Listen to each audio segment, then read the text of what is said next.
눈을 떴을 때 나는 낯선 천장을 바라보고 있었다. 익숙하지 않은 벽지, 낯선 창밖의 풍경, 그리고 옆자리의 온기. 나는 반사적으로 몸을 돌렸다. 그곳에는 낯선 남자의 잠든 얼굴이 있었다. 차갑게 식어버린 심장이 다시금 쿵 하고 떨어지는 느낌이었다. 나는 누구인가? 그리고 이 남자는 또 누구인가? 어젯밤의 기억이 필름처럼 빠르게 스쳐 지나갔다. 알코올의 몽롱함, 어색한 웃음, 그리고 서로를 향한 갈망. 나는 왜 여기까지 오게 되었을까? 그 순간 나의 모든 감각은 얼어붙었다.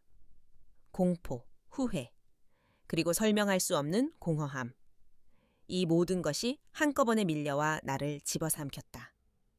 내 심장은 불안정하게 뛰기 시작했다. 마치 낯선 곳에 홀로 버려진 아이처럼. 나는 온몸을 떨었다. 나는 조심스럽게 몸을 일으켜 그 남자로부터 멀어졌다.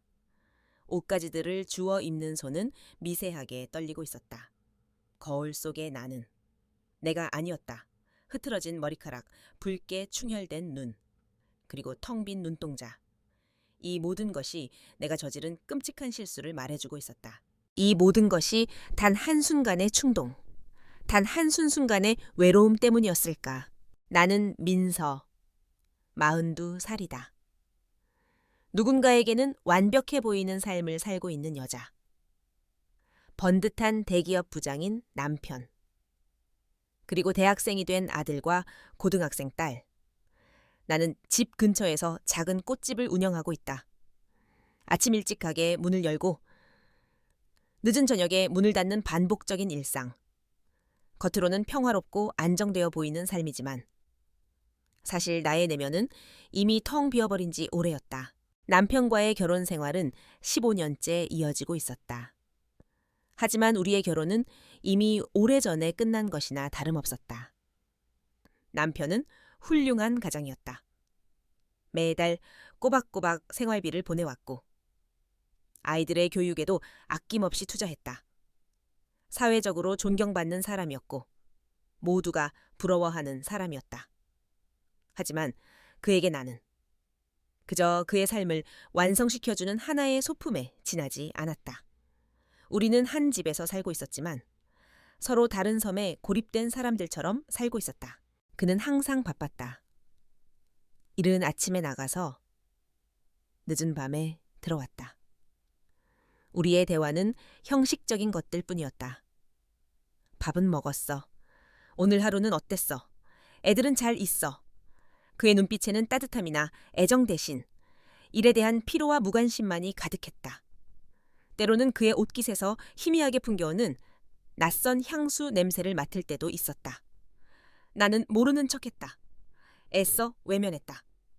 그의 외도가 내게는 차라리 현실을 회피할 수 있는 핑계가 되어주었으니까. 내가 사랑받지 못하는 이유, 내가 외로운 이유를 그에게 돌릴 수 있었으니까. 아이들은 이제 나만의 세상에 살고 있었다.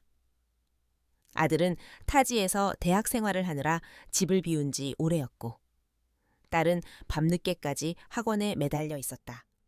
나의 역할은 그저 그들의 방에 물을 가져다 놓는 일, 조용히 문을 닫아주는 일, 그리고 아무도 없는 집에서 혼자 밥을 먹는 일이었다. 내 삶은 마치 고장난 레코드판처럼 멈춰버렸다. 매일 똑같은 멜로디만 반복해서 흘러나왔다. 나는 더 이상 민서가 아니라 그저 누군가의 아내, 누군가의 엄마라는 역할로만 존재하고 있었다. 꽃집의 꽃들은 매일 새롭게 피어나고 시들었지만 나의 삶은 정지된 사진처럼 변함이 없었다. 그러던 어느 날이었다.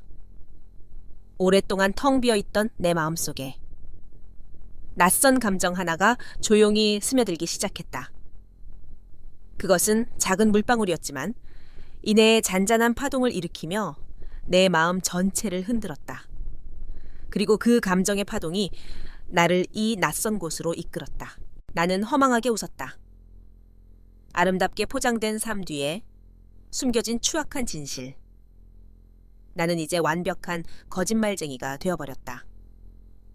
후회와 함께 밀려오는 알 수 없는 해방감. 이 낯선 감정의 정체는 무엇일까? 나는 천천히 그리고 조용히 이 낯선 방을 나섰다.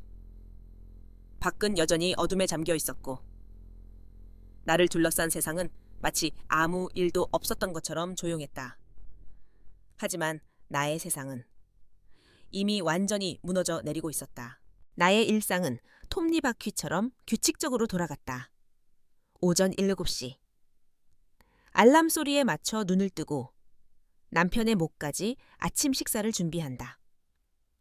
남편은 식탁에 앉지도 않고 서둘러 현관문을 나섰고 나는 그가 남긴 빈자리를 물끄러미 바라보며 차가운 밥을 혼자 먹었다. 남편은 마치 숙제를 하듯 아침을 먹는 둥 마는 둥 하다가 다녀오겠다는 말도 없이 때로는 뒤늦게 다녀올게 라고 중얼거리며 사라졌다. 그 흔적 없는 작별 인사는 지난 15년의 결혼 생활을 상징하는 듯 했다. 내가 그에게는 마치 없는 사람처럼 느껴졌다. 어쩌면 그는 정말 나를 존재하지 않는 사람처럼 대하고 싶었던 것인지도 모른다. 그의 묵묵한 뒷모습에서 나는 매일 외로움을 확인했다. 식사를 마치고 설거지를 할 때면 어젯밤에 함께 나눴던 대화의 잔상이 떠오르곤 했다. 대화라고 하기에도 민망한 일방적인 나의 말들. 오늘 날씨가 쌀쌀하네. 가을이 오나 봐. 가게에 새로운 꽃이 들어왔어. 남편은 휴대폰을 들여다보거나 신문을 읽으며 고개를 끄덕일 뿐이었다. 그는 내가 무슨 말을 하든 듣고 있지 않았다. 나는 그가 내뱉는 한숨 소리와 신문이 넘어가는 소리, 그리고 숟가락이 부딪히는 소리만 들으며 내 존재가 점점 더 희미해지는 것을 느꼈다. 꽃집은 나의 피난처이자 유일한 세상이었다. 다양한 색과 향기를 지닌 꽃들이 나를 반겨주었다. 나는 매일 아침 꽃들에게 말을 걸고 물을 주며 하루를 시작했다. 안녕. 오늘 날씨가 참 좋다. 너는 왜 이렇게 예쁜 거야? 꽃들은 대답하지 않았지만 그들은 내게 항상 따뜻한 위로를 건네주는 것 같았다. 그들의 침묵은 남편의 침묵과는 달랐다. 남편의 침묵이 나를 외롭게 만들었다면 꽃들의 침묵은 내게 평온을 가져다 주었다. 나는 그들과 함께 숨을 쉬고 그들의 아름다움을 온전히 느낄 수 있었다. 하지만 꽃집을 나서는 순간 나는 다시 현실로 돌아와야 했다. 남편의 낯선 향수 냄새를 맡을 때마다 느껴지는 불안감. 아이들로부터 오는 형식적인 안부, 전화. 그리고 밤늦도록 혼자 남겨진 집의 고요함. 그 모든 것이 나를 짓눌렀다. 아이들은 자기들의 삶을 살고 있었고 나는 그들의 삶 더 이상 속해 있지 않았다. 아들은 학업 때문에 바빴고 딸은 친구들과 어울리느라 바빴다. 그들은 각자의 길을 걸어가고 있었고 나는 그저 그들을 지켜보는 낡은 이정표에 불과했다. 엄마, 나 이번 주말에 친구들이랑 여행 가야 하는데 용돈 좀 더 주면 안 돼. 전화를 건 딸의 목소리에는 애정 대신 요구가 가득했다. 그래, 얼마 필요한데? 한 20만 원 정도. 알았어, 보내줄게. 우리의 대화는 딱 거기까지였다. 나의 안부를 묻거나 내가 어떻게 지내는지 물어보는 법은 없었다. 통화가 끝날 때쯤 딸은 형식적으로 엄마 잘 지내고 있어 라고 말했지만 그 말은 나에게 더 큰 공허함을 안겨주었다. 내가 잘 지내는지 아닌지는 그녀에게 중요한 문제가 아니었다. 그저 의무적으로 던지는 인사말에 불과했다. 점점 더 나이가 들면서 나는 거울 속에 내가 낯설게 느껴지기 시작했다. 늙어가는 내 모습에 대한 슬픔보다 내 안에 남아있는 열정이 모두 사라져버렸다는 사실이 더 슬펐다. 나는 언제부터 이렇게 변해버렸을까? 누군가를 만나고 싶다는 생각도, 사랑을 하고 싶다는 욕망도 모두 사라졌다. 그저 매일 똑같은 하루를 버텨낼 뿐이었다. 그러던 어느 날, 나의 일상에 작은 균열이 생기기 시작했다. 꽃집 문을 열고 있는데 누군가 불쑥 들어왔다. 그의 모습은 낯설지 않았다.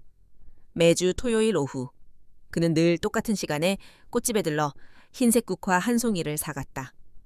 항상 말없이 들어와 말없이 꽃을 사고 말없이 나갔다.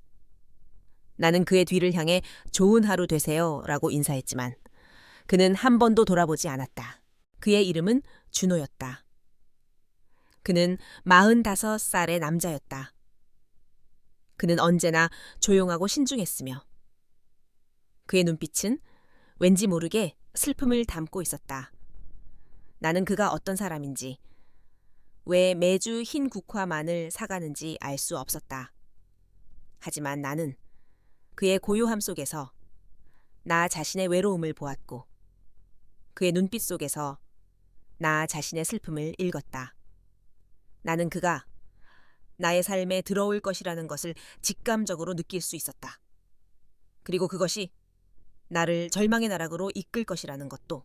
그는 어딘가 나처럼 길을 잃은 사람 같았다. 우리 둘의 삶은 전혀 다른 모습이었지만 우리는 같은 공허함이라는 굴레 속에서 헤매고 있었다. 나는 그와의 만남이 나의 삶을 변화시킬 수 있는 유일한 기회라고 생각했다. 그것이 어떤 방향으로 나를 이끌지 알 수 없었지만 나는 더 이상 이 지독한 외로움 속에서 혼자 살아갈 자신이 없었다. 그날은 유난히 비가 많이 내렸다. 하늘에 구멍이라도 뚫린 것처럼 굵은 빗줄기가 쉴 새 없이 쏟아져 내렸다. 가게 문을 닫을 시간이 한참 지났는데도 빗소리는 멈출 기미가 보이지 않았다. 나는 혹시나 하는 마음에 가게 문을 활짝 열어둔 채 멍하니 밖을 내다보고 있었다. 빗소리는 나의 고독을 더욱 깊게 만들었다. 텅 빈 가게 안. 꽃들의 정적과 빗소리만이 나를 둘러싸고 있었다. 그때였다. 가게 문을 열고 한 남자가 들어섰다. 흠뻑 젖은 머리카락, 젖은 옷자락에서 떨어지는 물방울들. 그는 젖은 어깨를 털지도 않고 조용히 꽃들 사이를 걸었다. 바로 준호였다. 그는 늘 그래왔듯 말없이 꽃을 둘러보았다. 하지만 오늘은 평소와 달랐다. 그는 한참을 망설이더니 늘 사가던 흰 국화 대신 붉은 장미 한 송이를 집어들었다. 이걸로 주세요. 그의 목소리는 평소보다 훨씬 낮고 무거웠다. 나는 의아한 표정으로 그를 바라보았다. 그는 내가 왜 그런 눈으로 바라보는지 아는 듯 희미하게 웃었다. 오늘은 기분이 좀 그렇네요. 그의 말에 나는 괜히 가슴이 먹먹해졌다. 기분이 그렇다는 말에는 수많은 감정들이 담겨 있는 듯 했다. 슬픔, 외로움, 혹은 알 수 없는 그리움. 나는 고개를 끄덕이며 조심스럽게 장미를 포장했다. 붉은 장미는 그의 손에 들려 더욱 쓸쓸해 보였다. 포장을 마친 후 나는 평소처럼 좋은 하루 되세요 라고 인사했다. 그는 고개를 살짝 숙인 채 가게 문을 향해 걸어갔다. 그런데 문을 나서려던 그의 발걸음이 멈췄다. 그는 천천히 뒤를 돌아보더니 나를 똑바로 쳐다보며 말했다. 저기 혹시 이 근처에 따뜻한 커피를 마실 만한 곳 아시나요? 이런 날에는 혼자 있기 싫어서요. 그의 목소리에는 간절함이 묻어 있었다. 평소에 그답지 않은 모습이었다. 나는 잠시 망설였다. 지금 이 상황은 내가 지금껏 살아왔던 삶의 규칙을 깨는 일이었다. 나는 남편의 아내이고 두 아이의 엄마였다.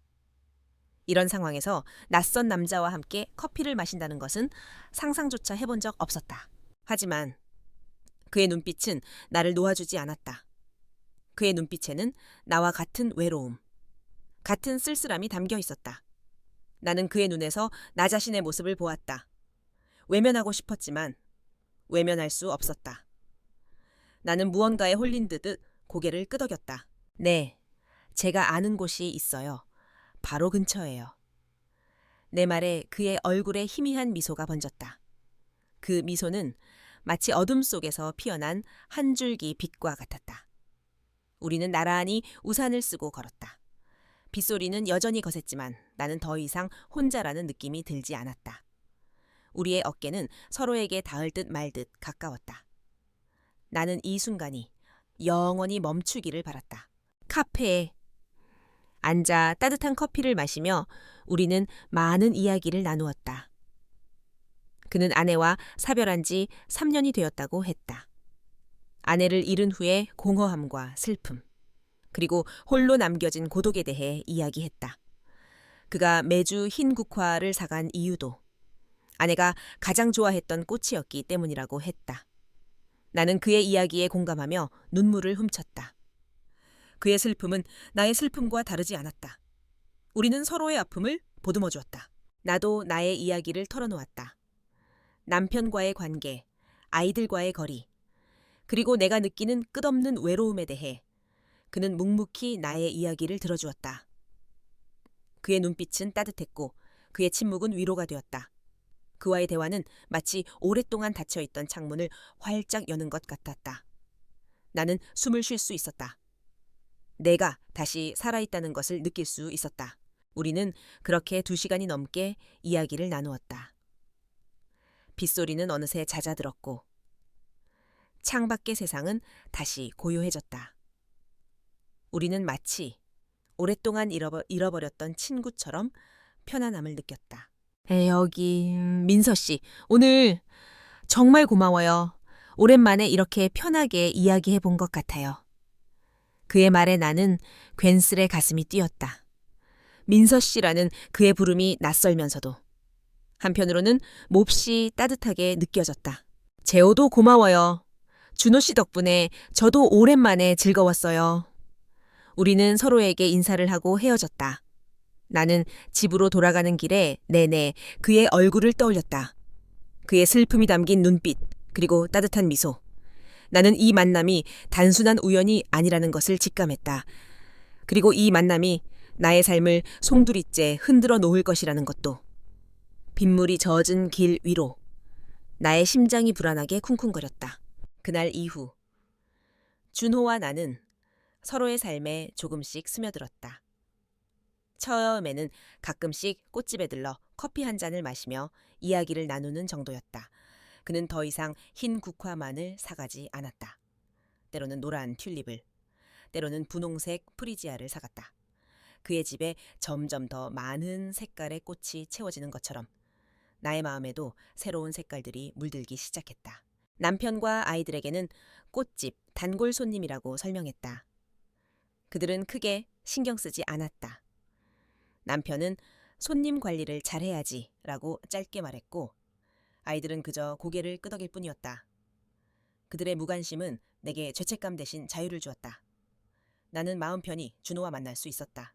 우리의 만남은 점차 잦아졌다.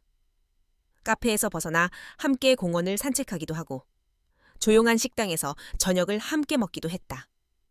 그는 나의 이야기를 진심으로 들어주었고 나 또한 그의 아픔을 진심으로 공감했다. 우리는 서로에게 위로와 안식처가 되어주었다. 민서 씨는 정말 꽃 같아요. 늘 아름답고 사람을 편안하게 해주네요. 어느 날 저녁 그는 나를 바라보며 그렇게 말했다. 그의 눈빛은 맑고 순수했다. 오랜만에 들어보는 따뜻한 말이었다. 나는 그의 칭찬에 얼굴이 붉어졌지만 동시에 가슴 한구석이 아릿했다. 이런 평범하고 따뜻한 말 한마디가 나에게는 왜 이토록 낯설고 특별하게 느껴지는 걸까? 우리의 관계는 점점 더 깊어졌다. 나는 준호의 손을 잡고 싶었고 그의 품에 안기고 싶었다.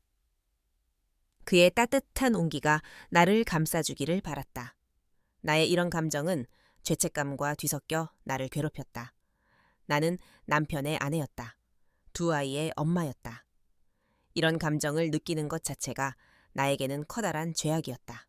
집으로 돌아와 침대에 누울 때마다 나는 준호의 얼굴을 떠올렸다. 남편은 내 옆에서 조용히 잠들어 있었다. 그의 규칙적인 숨소리는 나에게 안정감을 주기보다는 오히려 나를 더 외롭게 만들었다. 나는 남편과의 관계에서 이미 오래전에 죽어버린 나 자신을 발견했다. 그리고 준호와의 관계 속에서 다시 살아나는 나를 보았다. 어느 날 저녁, 남편이 평소보다 일찍 퇴근했다. 그는 나에게 다가와 민서야, 요즘 많이 피곤해 보인다. 너무 무리하지 마 라고 말했다. 그의 말에 나는 가슴이 철렁했다. 혹시 그가 나의 변화를 눈치챈 것일까? 나는 애써 아무렇지 않은 척 웃었다. 아니야, 괜찮아. 그냥 요즘 손님이 많아서. 그는 내 대답에 만족한 듯 다시 자신의 휴대폰을 들여다보았다. 그의 눈빛은 여전히 무관심했다. 나는 그를 보며 안도하는 동시에 씁쓸한 감정을 느꼈다. 그에게 나의 삶은 여전히 중요하지 않았다. 그저 내가 그의 삶에 어떤 방해도 되지 않는다면 그는 그걸로 충분하다고 생각했다. 하지만 나의 마음속에는 이미 커다란 폭풍이 몰아치고 있었다. 나는 매일 밤 준호와 나눴던 대화를 되새겼고 그의 따뜻한 눈빛을 떠올렸다. 나는 이 관계가 어디로 흘러갈지 알 수 없었다. 하지만 나는 멈출 수 없었다. 이 감정은 마치 멈출 수 없는 기차처럼 나를 낯선 종착역으로 이끌고 있었다. 죄책감과 행복 사이에서 나는 끊임없이 흔들렸다. 나는 이 관계가 잘못되었다는 것을 알았지만 동시에 이 관계를 통해 내가 다시 숨을 쉬고 있다는 것을 느꼈다. 나는 마치 달콤한 독약을 마시는 것처럼 이 관계에 깊이 중독되고 있었다. 어느 날 저녁 준호에게서 전화가 걸려왔다. 민서 씨, 보고 싶어요. 그의 낮고 진심 어린 목소리에 나는 심장이 쿵 하고 내려앉는 것 같았다. 나는 아무 말도 할 수 없었다. 그저 전화기 너머로 들려오는 그의 숨소리를 들으며 눈물을 흘렸다. 나는 이미 걷잡을 수 없는 감정의 소용돌이에 휩쓸려 있었다. 그날 밤 나는 남편 몰래 집을 나섰다. 어두운 골목길을 지나 준호가 살고 있는 작은 아파트로 향했다. 나의 발걸음은 불안했지만 멈추지 않았다. 나는 이 밤이 나의 삶을 영원히 바꿔놓을 것이라는 것을 직감적으로 알고 있었다. 죄책감과 함께 밀려오는 쾌락. 나는 이제 돌이킬 수 없는 강을 건너고 있었다. 그리고 이 강의 끝에는 무엇이 기다리고 있을지 나는 알지 못했다. 우리의 관계는 이제 돌이킬 수 없는 강을 건넜다. 나는 매일같이 준호의 따뜻한 품을 갈망했고 그의 목소리를 듣지 않고는 하루를 버텨낼 수 없었다. 나는 점점 더 능숙한 거짓말쟁이가 되어갔다. 남편에게는 늦게까지 가게에 손님이 많았어. 친구와 저녁 식사를 하고 왔어. 라고 말했다. 딸에게는 엄마가 요즘 피곤해서 일찍 잘게라고 말하고 몰래 집을 나섰다. 나의 일상은 거짓말로 만들어진 섬세한 거미줄처럼 위태롭게 이어졌다. 거짓말을 할 때마다 나의 심장은 불안하게 뛰었지만 동시에 알 수 없는 해방감을 느꼈다. 이 거짓말들이 나의 숨 막히는 현실로부터 벗어날 수 있는 유일한 통로였기 때문이다. 준호와 함께하는 시간은 꿈만 같았다. 그는 나의 작은 이야기에 귀 기울여 주었고 나의 감정을 온전히 이해해 주었다. 그의 눈빛은 언제나 내게 당신은 혼자가 아니다 라고 말해주는 것 같았다. 어느 날 저녁 준호와 나는 함께 저녁 식사를 했다. 그는 내가 좋아하는 꽃에 대해 물었고 나는 어린아이처럼 신이 나서 이야기를 늘어놓았다. 저는 사실 은방울꽃을 제일 좋아해요. 작고 하얗지만 그 향기가 정말 아름답거든요. 꼭 저를 닮았다고 준호 씨가 말해줘서 더 좋아졌어요. 맞아요. 민서 씨는 은방울꽃 같아요. 은은하고 아름답고 마음을 평온하게 해주는. 그의 따뜻한 말에 나는 눈물이 핑 돌았다. 이런 평범한 대화와 칭찬이 나에게는 왜 이토록 큰 위로가 되는 걸까? 나는 그의 손을 잡고 싶었지만 차마 용기가 나지 않았다. 준호는 나의 남편과는 정반대의 사람이었다. 남편은 항상 자신의 이야기만 했고 나의 이야기는 듣지 않았다. 그에게 나의 삶은 그저 부수적인 것에 불과했다. 하지만 준호는 나의 모든 것을 궁금해했다. 나의 어린 시절, 나의 꿈, 내가 좋아하는 것들. 그는 나의 잃어버린 자아를 찾아주는 사람이었다. 하지만 행복은 잠시뿐이었다. 나는 집에 돌아올 때마다 죄책감에 휩싸였다. 남편의 무관심 속에서 편안함을 느꼈던 나는 이제 그의 작은 행동 하나에도 불안해하기 시작했다. 남편이 늦게 들어오는 날이면 나는 그의 옷차림을 살피고 낯선 냄새가 나는지 확인했다. 그의 휴대폰이 울릴 때마다 나는 가슴이 철렁했다. 어느 날 남편이 나에게 요즘 당신 휴대폰에 자꾸 모르는 번호로 전화가 오던데 누구야? 라고 물었다. 나는 순간 얼어붙었다. 아, 그거 꽃 도매상이야. 신상품 들어왔다고 자꾸 전화하네? 그래, 괜히 이상한 사람하고 엮이지 말고. 그의 경고는 나에게는 칼날처럼 날카롭게 박혔다. 그는 나의 삶에 무관심했지만 내가 그의 삶에 위협이 될 수도 있다는 생각에 예민하게 반응했다. 나는 그의 말에 죄책감과 함께 분노가 치밀어 올랐다. 그는 자신은 다른 여자와 바람을 피우면서 나에게는 그런 기본적인 관심조차 보여주지 않으면서 나에게는 완벽한 아내의 역할을 요구하고 있었다. 나는 점점 더 이중적인 삶에 지쳐갔다. 낮에는 완벽한 아내이자 엄마, 꽃집 주인이었지만 밤에는 사랑을 갈구하는 외로운 여자였다. 나의 두 삶은 서로 충돌하며 나를 산산조각 내고 있었다. 나는 이 모든 것을 끝내고 싶었지만 동시에 이 행복을 포기할 수 없었다. 이 감정의 소용돌이 속에서 나는 점점 더 깊은 나락으로 빠져들고 있었다. 그러던 어느 날 딸아이가 내 휴대폰을 들고 와서 말했다. 엄마, 이거 누구야? 내 사랑이라고 저장되어 있는데. 나는 심장이 쿵 하고 내려앉는 것을 느꼈다. 내가 실수로 준호를 내 사랑이라고 저장해 두었나 보다. 딸의 눈빛은 의심으로 가득 차 있었다. 나는 애써 침착한 척하며 딸아이의 손에서 휴대폰을 빼앗았다. 아, 그거 엄마 친구야. 나이가 들어서 그런지 친구끼리 장난치는 거야? 딸은 내 어색한 변명을 믿지 않는 눈치였다. 그녀는 의심스러운 눈빛으로 나를 한참 바라보더니 아무 말 없이 자신의 방으로 들어갔다. 나는 딸의 싸늘한 뒷모습을 보며 온몸에 힘이 빠져나가는 것을 느꼈다. 거미줄처럼 위태롭게 이어가던 나의 거짓말이 이제 막 첫 실타래가 끊어지기 시작했다.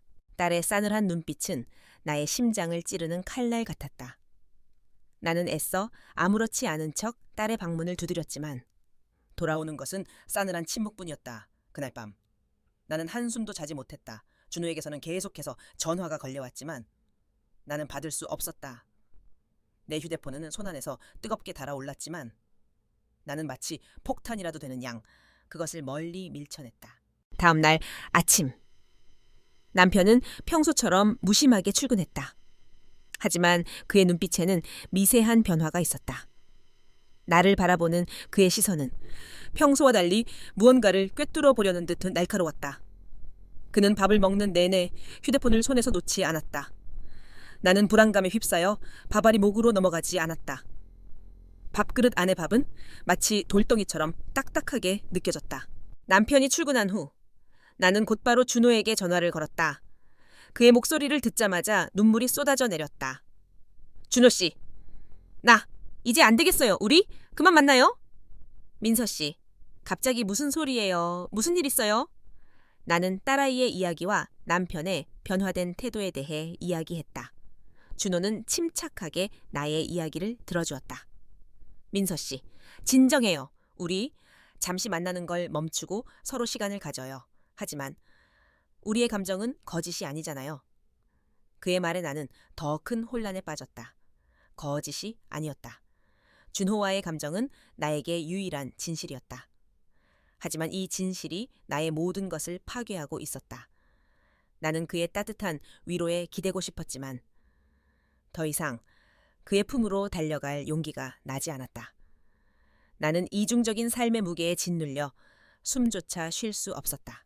며칠 후 남편에게서 예상치 못한 문자가 왔다. 오늘 저녁에 일찍 들어올게. 할 얘기가 있어. 나는 온몸이 얼어붙는 것을 느꼈다. 할 얘기가 무엇인지 묻지 않아도 알 수 있었다. 그의 무관심 속에서 편안하게 살았던 지난 날들이 주마등처럼 스쳐 지나갔다. 나는 애써 외면했던 남편의 외도를 핑계 삼아 나 자신의 행동을 합리화해왔지만 이제는 모든 것이 무너져 내릴 시간이었다. 그날 저녁 남편은 정시에 퇴근했다. 그는 식탁에 앉지도 않고 나를 거실 소파로 이끌었다. 그의 표정은 차분했지만 눈빛은 살벌했다. 민서야, 솔직하게 말해줘. 요즘 무슨 일 있어? 무슨 말이야? 여보, 아무 일 없어. 거짓말하지 마. 그의 목소리가 한 톤 높아졌다. 그는 내 앞에 휴대폰을 내밀었다. 그 안에는 준호와의 문자 메시지, 그리고 우리가 함께 찍었던 사진들이 있었다. 나는 모든 것이 끝났음을 직감했다. 이게 다 뭐야? 내 눈을 피해 딴짓을 하고 다녔다 이거지. 나는 네가 행복하게 사는 줄 알았는데. 그의 말에 나는 분노가 치밀어 올랐다.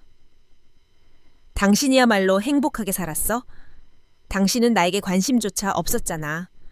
당신은 매일 밤 늦게 들어오고 당신 옷에서는 낯선 향수 냄새가 났어.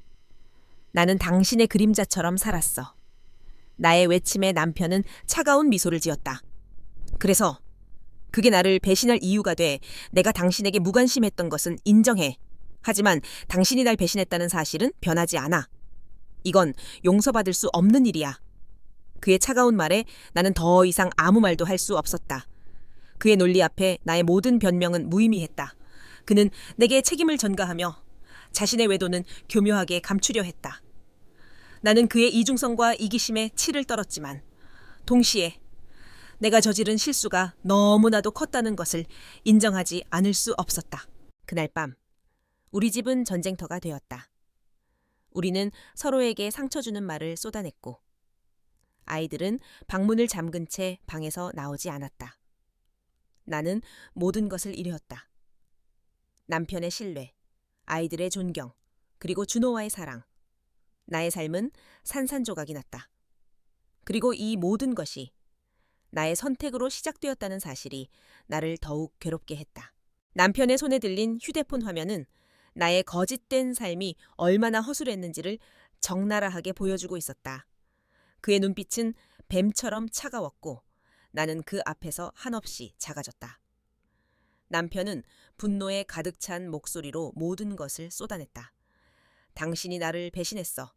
나는 당신을 믿었는데 당신은 이런 식으로 내 뒤통수를 쳤군. 그의 말에는 오직 자신만이 피해자라는 이기적인 논리가 가득했다.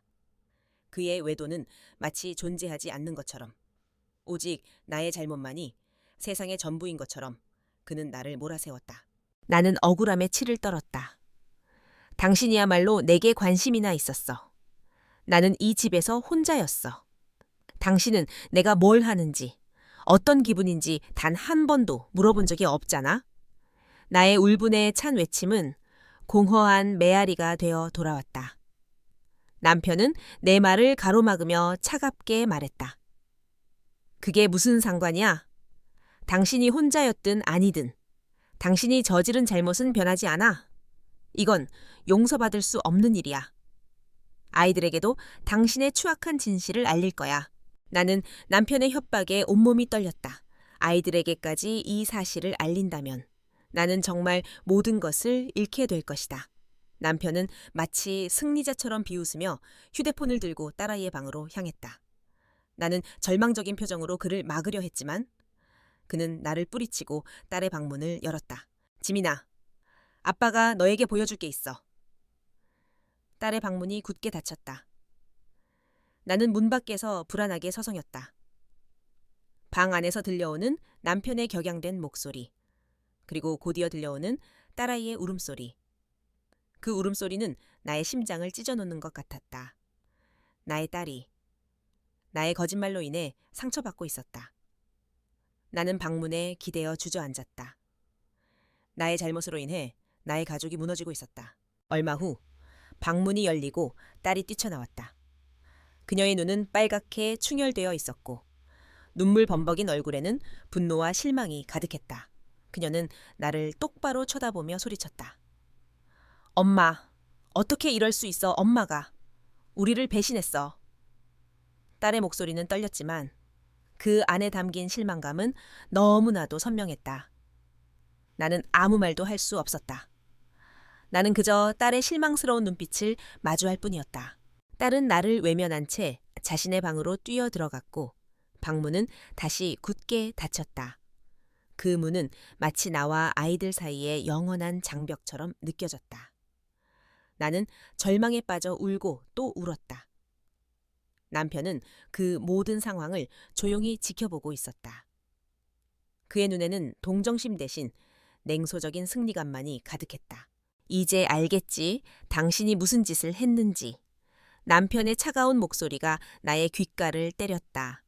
나는 그에게서 더 이상 어떤 감정도 느낄 수 없었다. 오직 두려움과 공포만이 나를 감쌌다. 나는 이 모든 상황이 나의 잘못에서 비롯되었다는 것을 인정할 수밖에 없었다. 밤늦게까지 남편과 나는 이혼에 대해 이야기했다. 그는 내게 위자료 한 푼도 줄 수 없다고 단호하게 말했다. 당신이 저지른 잘못으로 인해 내 명예가 실추됐어. 나는 당신에게 어떤 보상도 해줄 수 없어. 아이들도 당신을 원치 않아. 당신은 이제 이 집에서 나가줘야겠어. 그의 말은 나에게는 사형 선고와 같았다. 나는 모든 것을 잃었다. 결혼 생활, 가족, 그리고 나의 자존심까지. 나는 그날 밤 준호에게 전화를 걸었다. 그의 따뜻한 목소리를 들으니 눈물이 봇물처럼 터져 나왔다. 나는 그에게 모든 것을 털어놓았다. 남편이 모든 것을 알게 된 사실. 아이들이 나에게 등을 돌린 이야기. 준호는 조용히 나의 이야기를 들어주었다. 그의 침묵은 내게 위로가 되었지만 동시에 그의 침묵 속에서 알 수 없는 불안감을 느꼈다. 민서 씨, 진정해요. 제가 당신 곁에 있을게요.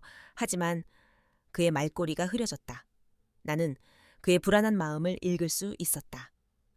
사회적 시선과 가족들의 반대, 그리고 나와의 관계가 가져올 후폭풍.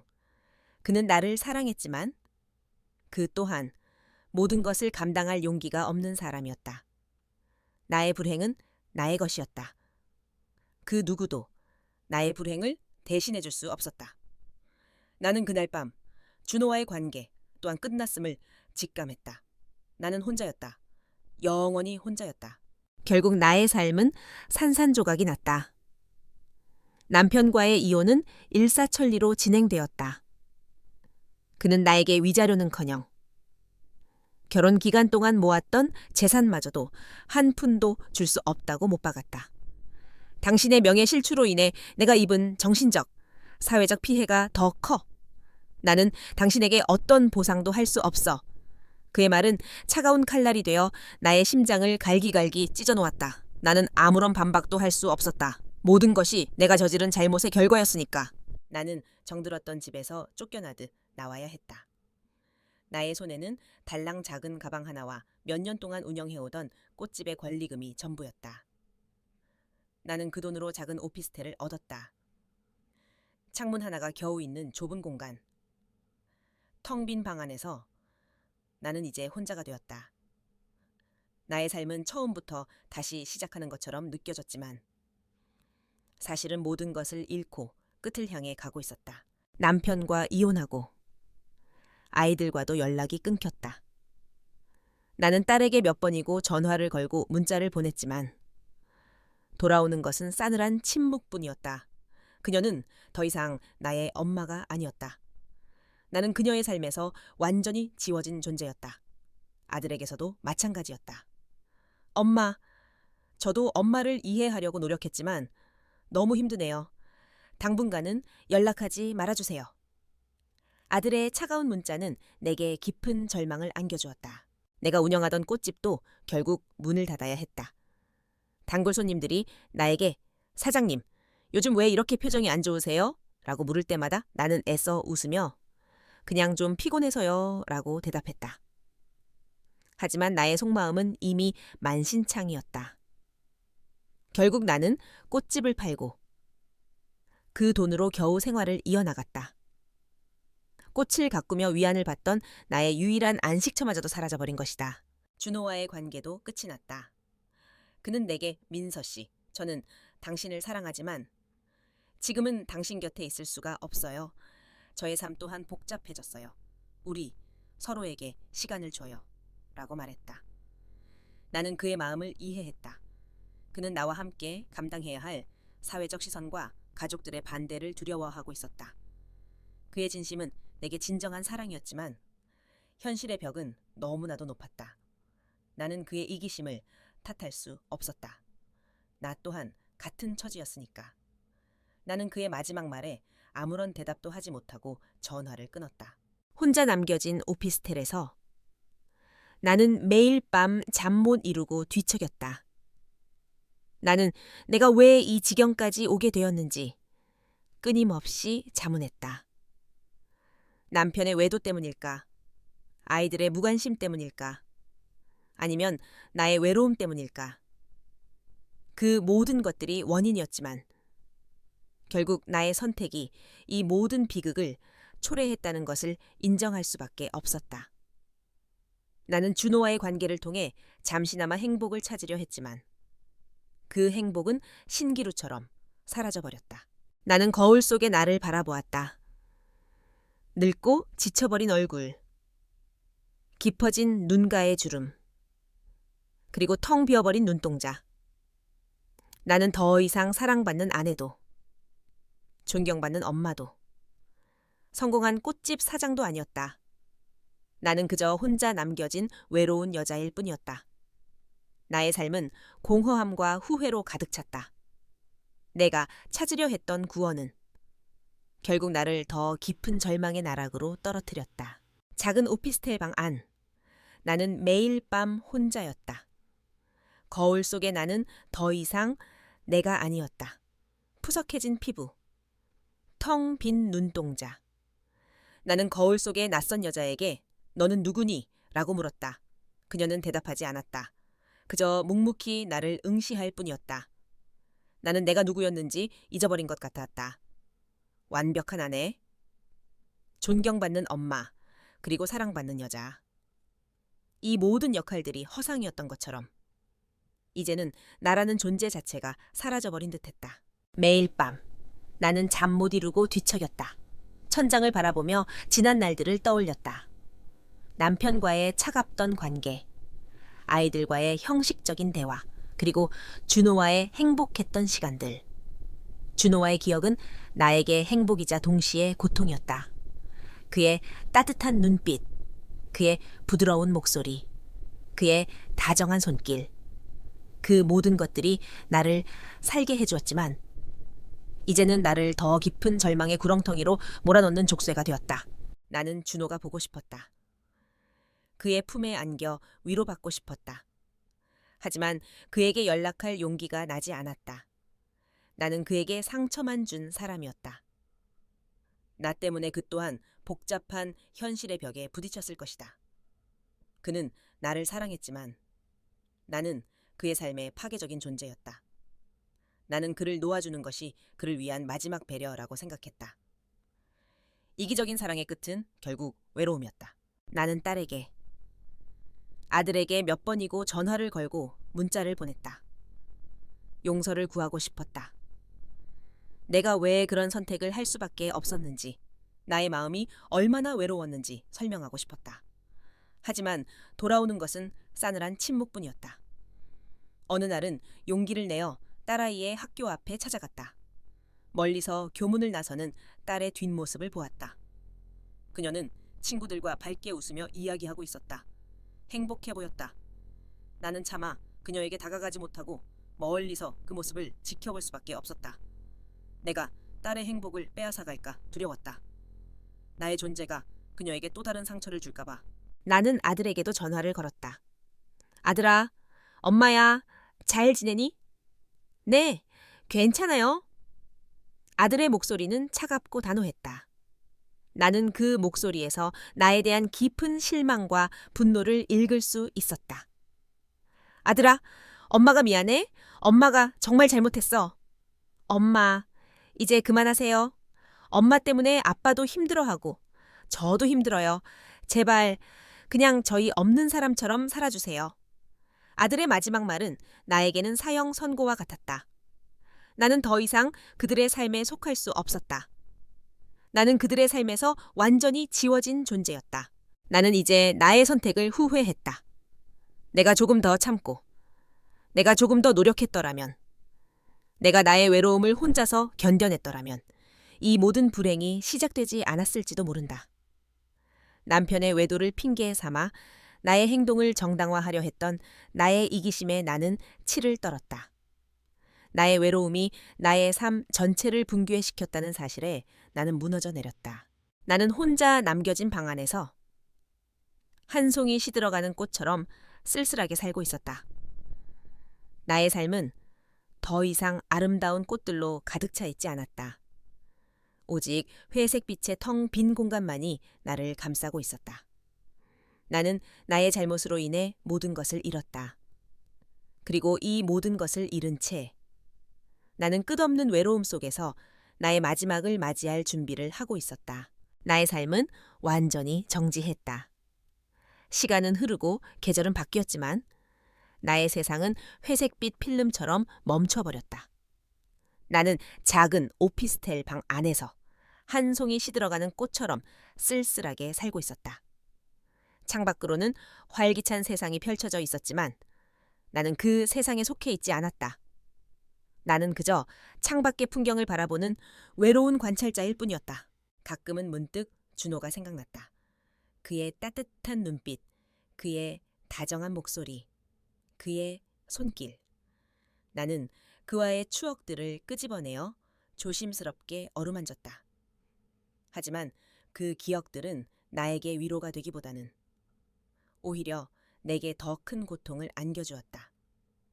행복했던 순간들이 떠오를 때마다 나는 내가 잃어버린 모든 것들을 떠올렸다.